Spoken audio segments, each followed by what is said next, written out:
പ്രധാനപ്പെട്ട പണി കഴിഞ്ഞ് ഇറങ്ങി. അതെ, എന്താണ് പറയാനുള്ളത്? ഒന്നും പറയാനില്ല. നമ്മളെ വികസനത്തിനൊരു വോട്ട്, അത്ര തന്നെ.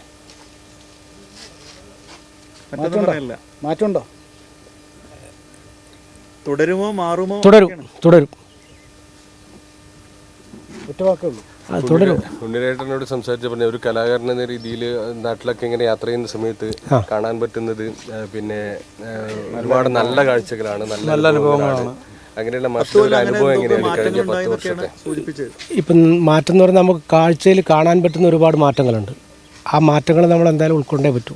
ഇപ്പോൾ യഥാർത്ഥത്തിൽ നേരത്തെ നമുക്ക് മംഗലാപുരത്തൊക്കെ പോകണമെങ്കിൽ ഭയങ്കര ബുദ്ധിമുട്ടായിരുന്നു. ഇപ്പോൾ യഥാർത്ഥത്തിൽ കാസർഗോഡ് നിന്ന് ഏറ്റവും മനോഹരമായിട്ടുള്ള മേൽപ്പാലം ഉൾപ്പെടെ നല്ല ഗതാഗത സൗകര്യം മെച്ചപ്പെട്ടിട്ടുണ്ട്.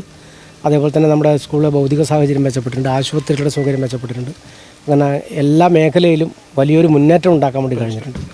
അതേപോലെ നമ്മുടെ പെൻഷൻ കാര്യമായാലും എല്ലാം, സ്ത്രീ സുരക്ഷാ പദ്ധതി ആയാലും എല്ലാം മികച്ച നിലയിൽ നടത്താൻ വേണ്ടി കഴിഞ്ഞിട്ടുണ്ട്. മാഷ് ജനപ്രതിനിധി ആയതിനു ശേഷം സിനിമാ നടനായ ആളാണ്.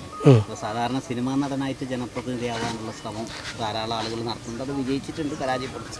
ആ ഒരു സാഹചര്യത്തെ എങ്ങനെ കാണുന്നു? ഒരു അവസരം വന്നാൽ ഇനി കുപ്പായം വീണ്ടും ഞാൻ 2 തവണ പഞ്ചായത്ത് മെമ്പറായി. ഇനി ഏതായാലും ജനപ്രതിനിധിയാവാൻ ഉദ്ദേശിക്കുന്നില്ല. പൊതുപ്രവർത്തനം നടത്തും. പൊതുപ്രവർത്തനം, രാഷ്ട്രീയ പ്രവർത്തനം നടത്തും.